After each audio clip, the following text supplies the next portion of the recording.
But let's go to our next segment, the final segment, which is called Rapid Fire, just to get to know you a bit better.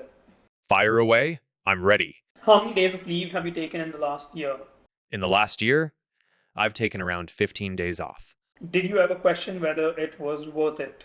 Absolutely. There have been moments of doubt, but the mission keeps me going. What is the weirdest place from where you have worked? The weirdest place I've worked from, probably a coding session in my backyard. Interesting. What is your proudest moment with Meta? Probably launching Horizon Worlds and seeing people explore the metaverse. Cool. What was the one time you felt like you let Meta down? Probably during some early missteps in handling user data. Interesting. What is the scrappiest thing you've done to build your business?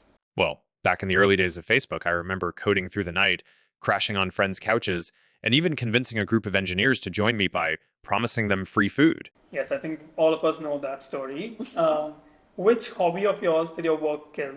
I used to really enjoy spending time on personal coding projects, just tinkering with different ideas and building things for fun.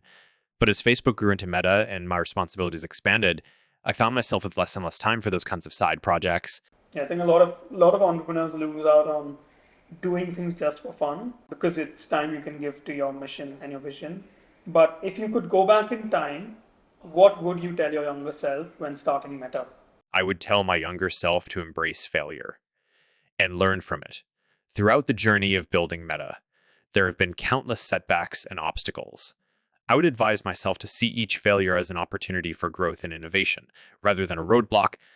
By staying resilient and adaptable, we can turn challenges into opportunities and continue pushing the boundaries of what's possible.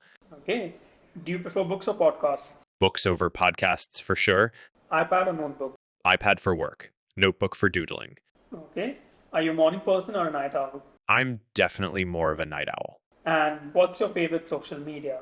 Gotta stay loyal to Meta's platforms. All right, and that concludes the rapid fire segment.